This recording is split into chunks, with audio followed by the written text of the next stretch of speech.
So what's really happening here, when you bypass the State Board of Education, who you're really bypassing is the parents and the teachers, and what you're bypassing is public review before this stuff goes in the classroom. That's right, exactly. Speaking of the Permanent School Fund, I think I have one other question. One other thing you've been really involved with is this. We have an endowment. Texas is unique among a lot of states that we took our oil land, the land that has all that oil, and said, you know what? We're going to set this aside for the school children of Texas. We're going to set it aside so that every Texas kid has a book in all their subject areas. And we're not going to let the politicians spend this money on things other than education. The trick is, through the complexity of school finance, the politicians keep trying to spend this money on things other than education, and you've been very involved in protecting our children's textbook fund. Talk a little bit about that. Well, the Permanent School Fund is one of the most wonderful funds that our forefathers in 1876 created, and it specifically says it's to be a permanent fund dedicated to the children of Texas for books, for instructional material. It states it in the Constitution, and it says that the State Board of Education will be the sole manager over that fund. Not bankers, not other people, but the elected official, or can be appointed depending on the legislature. But anyway, the State Board is to manage that fund. Well, we have managed that fund all these years. From that day forward, it has built up to about a $22 billion fund, B, okay, and it generates about 700 or 700 plus million a year. Okay, there is plenty of money for books, but every time the legislature meets, they look over there at that fund, which are not tax dollars, and they said, oh, well, we can balance the budget if we just dip into, I call it the honey pot. And then they'll say, but wait a minute.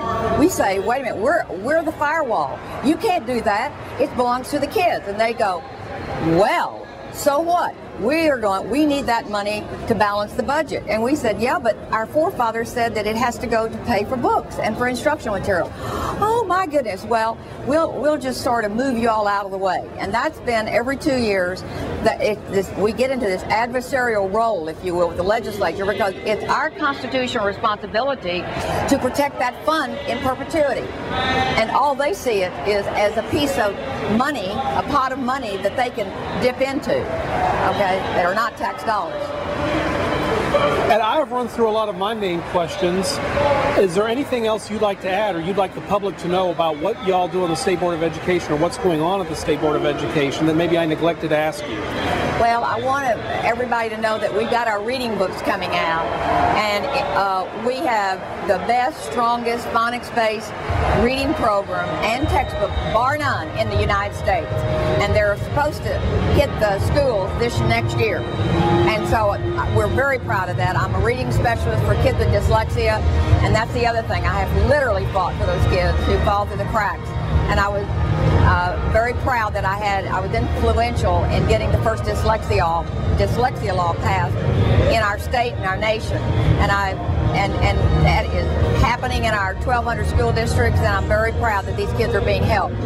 We have done a lot of great things. We've got a great math program, we've got a great science program, and we're going to have the best history program, our curriculum, and textbooks. However, we just found out at the last meeting that legislatures informed us that they're going to put off the adoption of the history books indefinitely instead of 2013 because of the budget deficit.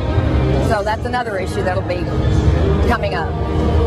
So Texans really need to watch this very carefully, because you've adopted the curriculum, but all these good things about America that we want our kids learning, it's not going to get in the classrooms unless the legislature appropriates the money in the budget. That's right.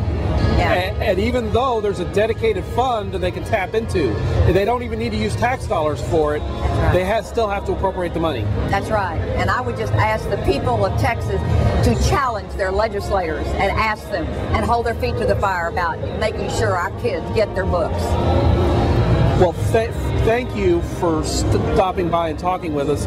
Generations of school children have benefited from the leadership you've shown the State Board of Education, and the next generation is going to benefit from those history books. And we really appreciate everything you do for the school children of Texas. Thank you, Will.